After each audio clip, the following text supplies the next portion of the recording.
Hello बच्चों, आज हम पढ़ेंगे 7th क्लास की साइंस की 4th वर्कशीट, जिसका टॉपिक है डिस्टेंस टाइम ग्राफ। बच्चों, इस वर्कशीट के अंदर हम डिस्टेंस और टाइम ग्राफ बनाना सीखेंगे और कैसे बनाया जाएगा आओ देखते हैं। सबसे पहले सोनिया एक पिकनिक पर गई और उसने क्या किया कि बस के ओडोमीटर की उसने रीडिंग ली आफ्टर एवरी 30 मिनट्स। सबसे पहले क्वेश्चन अराइज हुआ कि ओडोमीटर है क्या। ठीक है, अब हमने पिछली वर्कशीट में पढ़ा था ओडोमीटर किस काम आता है। ओडोमीटर डिस्टेंस को मापने के काम आता है, डिस्टेंस मेज़र करने के काम आता है। ठीक है, तो उसने जो रीडिंग्स ली वो ये आई, जहाँ पर आप देख सकते हो कि हर एक 30 मिनट्स के बाद, हाफ एन आवर के बाद 20 किलोमीटर का डिस्टेंस ट्रेवल किया है। यानी कि उस बस की स्पीड कैसी थी? उस बस की स्पीड थी यूनिफॉर्म। बस कैसे थी? यूनिफॉर्म मोशन में थी। अब उसकी टीचर ने क्या किया, उसको एक ग्राफ बनाने को कहा। ग्राफ कैसे बनाएंगे आओ देखते हैं। सबसे पहले 2 लाइंस लेंगे।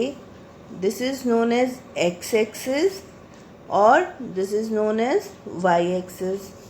ठीक है बच्चों, अब एक्स एक्सिस की डायरेक्शन में हम टाइम लेंगे और वाई एक्सिस की डायरेक्शन में हम डिस्टेंस लेंगे, और जो पॉइंट्स लगाएंगे वो दोनों एक्सिस पर इक्वल होंगे, इक्वल डिस्टेंस पर होंगे। इसका मतलब है कि अगर हमने एक्स एक्सिस पर 1 सेंटीमीटर लिया है तो वाई एक्सिस पर भी हम 1 सेंटीमीटर ही लेंगे। मान लो हमने टाइम दिखाना है और यहाँ पर हमने लिया 30 मिनट के लिए 1 सेंटीमीटर और इधर 10 किलोमीटर के लिए 1 सेंटीमीटर, तो वो पूरे ग्राफ में सेम रहेगा, चेंज नहीं होगा। ठीक है, अब देखो, अगर हम ग्राफ के हिसाब से चलें तो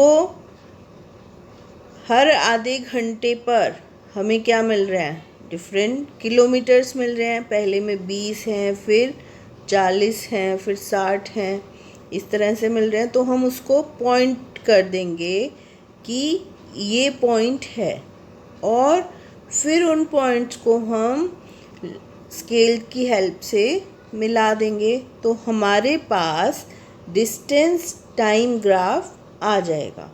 और ये हमें बताएगा कि मोशन कैसा है, यूनिफॉर्म मोशन है या नॉन यूनिफॉर्म मोशन है।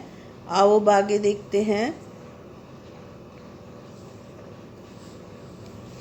देखो, यूनिफॉर्म मोशन के लिए हमें स्ट्रेट लाइन मिलेगी और नॉन यूनिफॉर्म मोशन के लिए हमें कैसी लाइन मिलेगी?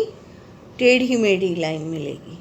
तो यहाँ पर जो पर्टिकुलर्स दिए हुए हैं, मान लो ये वाले, इसको देखकर हम ग्राफ बना सकते हैं।